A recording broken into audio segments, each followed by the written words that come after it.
نحمدہ ونصلی علی رسولہ الکریم اما بعد بسم اللہ الرحمن الرحیم۔ عزیز دوستو، استغفار ایک ایسا عظیم عمل ہے جس کے بارے میں ایک حدیث پاک میں حضور سید عالم صلی اللہ علیہ وسلم نے مبارک دی ہے۔ طوبیٰ کا لفظ آیا ہے کہ مبارک ہے اس خوش نصیب شخص کے لیے جس کے اعمال نامے میں زیادہ سے زیادہ استغفار پائی جائے۔ اور اسی طرح یہ جو حدیث پاک ہم پڑھ رہے ہیں، حضرت عبداللہ ابن عباس رضی اللہ تعالی عنہ کی حدیث پاک ہے، روایت ہے مشکوٰۃ شریف کے اندر، قال رسول اللہ صلی اللہ علیہ وسلم من لازم الاستغفار جعل اللہ له من كل ضيق مخرجا ومن كل هم فرجا ورزقه من حيث لا يحتسب۔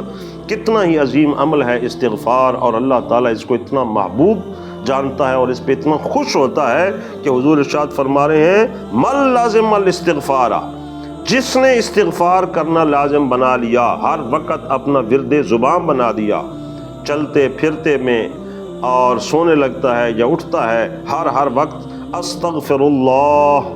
اور ایک عمل یہ بھی لازمی سیکھ لیں کہ بعض لوگ اس کو غلط تلفظ کے ساتھ پڑھتے ہیں تو وہ بالکل غلط ہے، صحیح نہیں ہے۔ اس کو صحیح لفظ اللہ کو پر کر کے اور لمبا کر کے پڑھنا لازم ہے، استغفر اللہ۔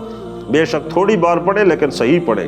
فرمایا جس نے لازم کر لیا استغفار کو تو اللہ تعالیٰ اس کو 3 انعامات سے نوازتا ہے۔ پہلا، جعل اللہ لہ من کل ضیق مخرجا، کہ اللہ تعالیٰ اس کی ہر مشکل کا حل اس کو عطا فرما دیتا ہے، سبحان اللہ۔ ومن کل ہم فرجا، اور اللہ تعالیٰ اس کی ہر تکلیف کو دور فرما دیتا ہے اور آسانی پیدا فرما دیتا ہے۔ اور تیسرا، وَرَزَقَهُ مِنْ حَيْثُ لَا يَحْتَسِبُ، اللہ تعالیٰ اس کو رزق ایسی جگہ سے عطا فرماتا ہے کہ جس جگہ پر اس کا گمان تک بھی نہیں پہنچتا ہے۔ تو دیکھو یہ سارے فضائل کس آدمی کو مل رہے ہیں؟